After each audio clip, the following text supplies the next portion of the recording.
Alrighty, it's that time again. Today it's time for the very best of the very worst. Welcome to Bronze League Heroes. Spawning here in the top right hand corner of the map, Pillars of Gold, and playing with the red Terran SCVs. We have a Bronze League Terran player who goes by the name of Sloth. Now I'm gonna make the assumption that this is a different Sloth than the one that I featured in the previous viewer submitted game. His opponent in... What? What? This makes... Huh? We're only 30 seconds into this. This is already really dumb. What in the world are you doing right now, my man? Are you really loading SCVs into the CC? Alrighty, yeah, no, okay, that makes 0 sense. I have no clue what the advantage of that was. Anyways, Sloth's opponent not quite spawning in the opposite corner of the map. Playing with this, what was this, the blue, I don't even know what colors are anymore. Playing with, he's gotta go for the double depot build after, okay, perfect. Anyways, playing with the blue colors, we are looking at none other than Fireflame's main command center. Sloth, in the meantime, apparently has watched some pro games and realized, wait a second, I'm supposed to proxy my barracks. Builds it at, actually, no. I was gonna say he's building a proxy barracks at 400 minerals. But no, that's a command center. Fireflamer did build a barracks, then cancelled it. Decides to go, of course, for the double ed... Oh, no. Wait, hold up. What in the world is going on? He went command center to the low ground, double supply depot into double engineering bay. Now, he's got no gas. Everything that you can do in an engineering bay requires gas, even if it comes to, like, morphing in a planetary fortress. Speaking of planetaries, I do think that is what's going on right now for Mr. Sloth over here. I think he is attempting to go for a planetary fortress rush. Now, the thing is, I have seen planetary fortress rushes in the past. The thing is, he's probably planning on rushing the opponent's main base, but he's gonna get there and then fight absolutely nothing. Is that what's actually going on here? Sloth is probably feeling really smart. This is already the dumbest game I've seen in a very long time. I still don't understand what Fireflamer is doing over here, though. This makes no sense. I guess he really wanted to make a wall off. Maybe he realized that, like, engineering bays are kind of cheap, but... what? High-sec auto-tracking, by the way, has started researching as well. It's gonna improve the planetary, but here goes Sloth. Here's his vision. Here's his vision. He wants to build a... I think he wants to build a planetary over here. Oh my god, he's gonna get there. At this point, since Sloth is... What? At this point, since Sloth is in Bronze League, right? He's probably wondering, wait a second. Is this a 4-player map? Alright, he makes it over here. Now what you do, Mr. Sloth? This is the ultimate counter, actually. Oh, nice place. The ultimate counter right here to a planetary fortress rush. I don't know why he's making a missile turret, though. That... Oh, move it! Yes! There you go. Fireflamer. Hell yeah, dude. You're both up to, almost 1,000 resources in the bank. Sloth is... Oh, well.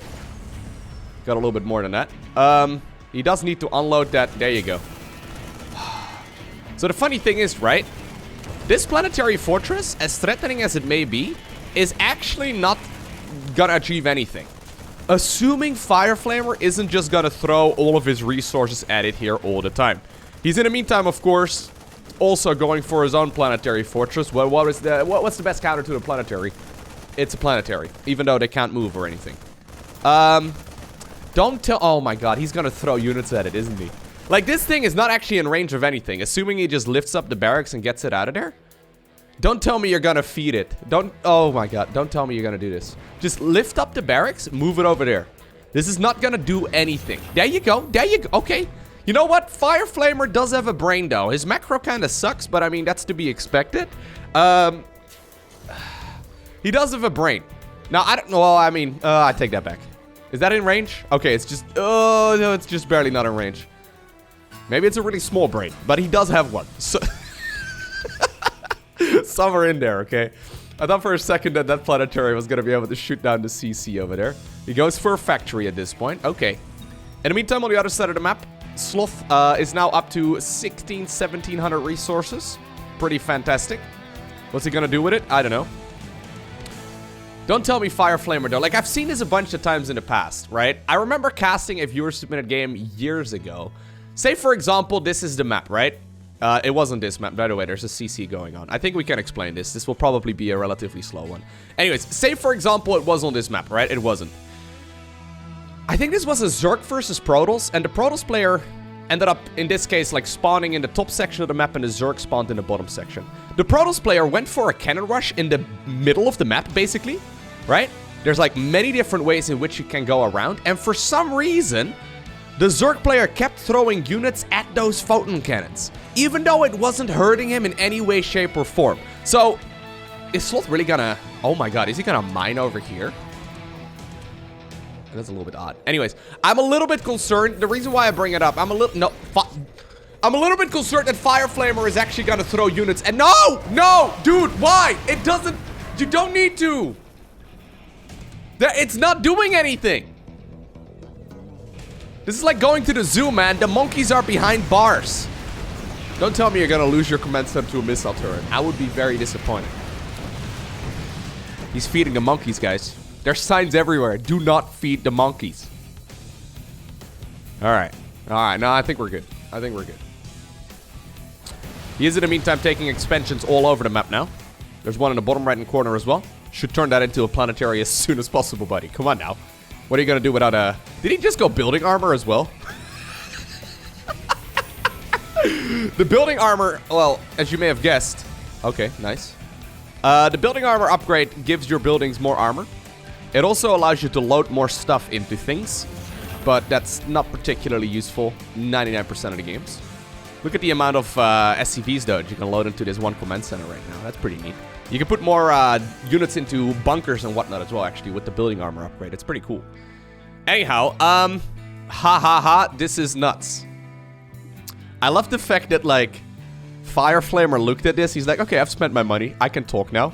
While he's actually spending his money by queuing up tons of units. That doesn't count as macro, Mr. Fire Flamer. Anyhow, Fire Flamer right now looks at this situation. He realized, you know what? I think I'm gonna have to nuke it. I actually don't mind that idea too much, considering the fact that Sloth has decided this is the moment, apparently, to like start up a starport into the opponent's main base. He's going for a siege tank right now. Honestly, a siege tank over here would be kind of a nuisance. So you gotta nuke it, dude. Yeah, there it is. No, dude, you gotta make a nuke. Why are you getting cloak? There's a missile turret, or three. There's a couple missile turrets. The fact that he's now long distance mining this gas. Oh, there's something beautiful about Bronze League games, though. The thing is, right, like you would... Why did that CC just lift up and get it out of there? Was he threatened by the missile turret? I guess so. The missile turret guy is pretty scary. Anyways, like, when you watch games at the pro level, right? There's a beauty to that, of course. Because it's so smooth and so fluid, right? It's such a difficult game. And for some reason, they make it look relatively easy, right? And that's really the... Is he just gonna abandon that base entirely now? Okay, then. There's a certain beauty to it. But this is like a different kind of beauty, okay? This is like abstract art. It takes a while before you can appreciate it. And many people never will. But I can appreciate this. There's some good thoughts here. There are some beautiful decisions being made. We will now, for example, find out if oh my god, if a siege tank on the high ground can actually kill the main base. Or well, this is, I guess, the main base. Well, you get what I'm trying to say. Anyways, the command centers are now flown on over towards the corners of the map. Of course, there's a fusion core as a follow-up. I actually like the idea of going for a fusion core at this level of play, man. Just build a bunch of command centers. You'll probably be fine. It's better than floating a ton of money, right? And queuing up CCs is kind of impossible. Don't siege up. Do not siege up on a... Okay, thank you. I don't know if this is him trying to kill structures, or if he's actually trying to prevent units from moving up. I like to think that he's preventing units from moving up, but I wouldn't be surprised if he assumed that he could attack structures with the Liberator. Anyhow, gases are being acquired because it turns out battlecruisers are very expensive. So even though he's got the fusion core and all that done, he's okay. He's making sure he won't hit a supply block for now, right now in the next 3 games that he plays. Yeah, he's gonna be able to queue up. What is going on? Did he just start up an upgrade in the engineering base? Huh? I'm not entirely sure. Anyways, what did he ever do, by the way, with those ghosts? Where are the ghosts? What? I'm so confused. Well, I mean, oh, you know what? I'm no longer confused. This is the sickest interception move ever. 300 IQ plays right here by Fire Flamer. Look at that. He knew that his opponent was gonna follow. Oh, there it is. Gonna follow this up. No boosting, by the way. Was gonna follow this up with some sort of. Oh, no. Alright, he knew that his opponent was gonna follow this up with some sort of flying play, right? Doesn't matter. Any kind of flying thing. And he intercepted that brilliantly when they were on the move straight through the center of the map. Alrighty, the famous hit squad. 3 ghosts and a cyclone. Moving in. Sloth currently still ahead in the supply count, but the problem is that all of that supply is in the meantime on the other side of the map, doing absolutely nothing. I guess he can take over his opponent's main base if he really wants to.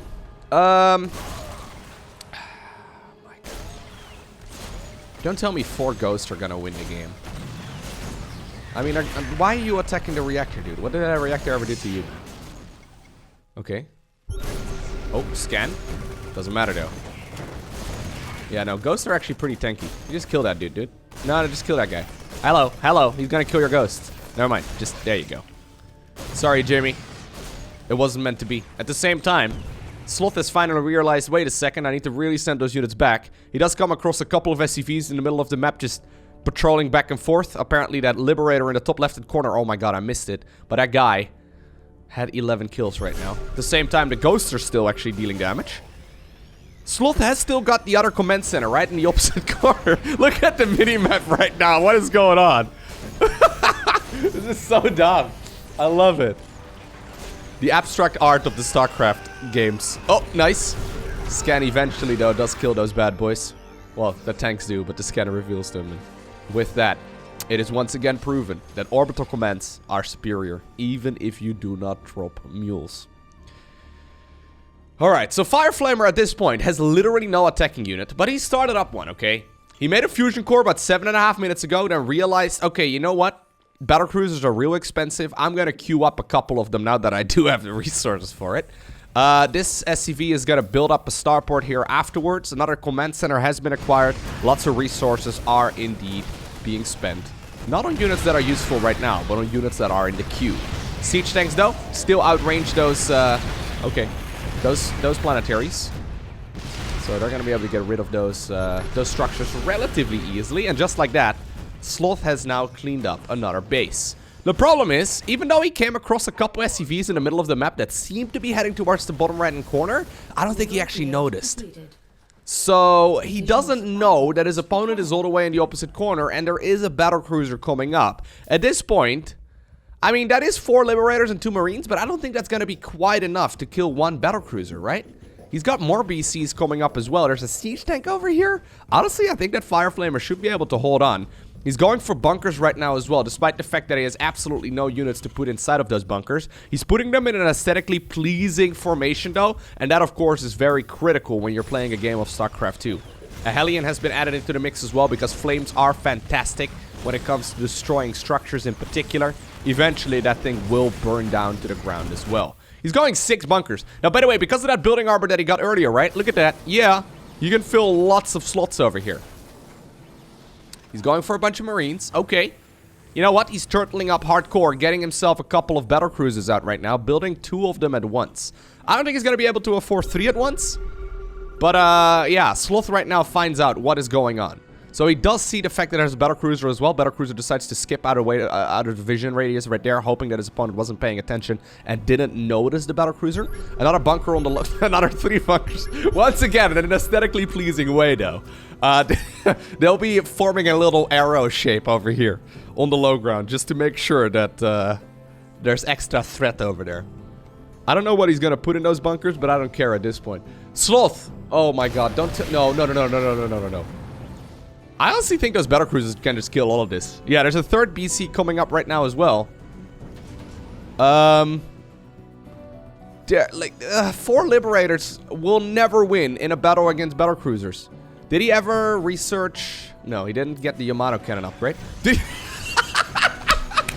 Yes! Technical jump, baby! That was so technical, I don't even know where to start. ultimate technicalities.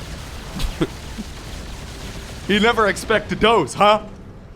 There it is. Liberators are gone. While they sieged up on top of those poor SCVs. With the BCs now, with the BCs right now on cooldown, though, he's gonna just hang them out over here for a little while longer, huh? So, what's gonna be the response at this point from Mr. Sloth? He is really slow, so at the very least he's living up to his name, right? We got that going for us. He actually hits the supply block at 69 out of 69. That's pretty nice. He's building a command center, but there we go. We do start up a couple more supply depots eventually as well. This is the proper Bronze League move, huh? Queuing up, like, depots like that. I think he just found out, like, both of them just found out about the shift hotkey. I like it.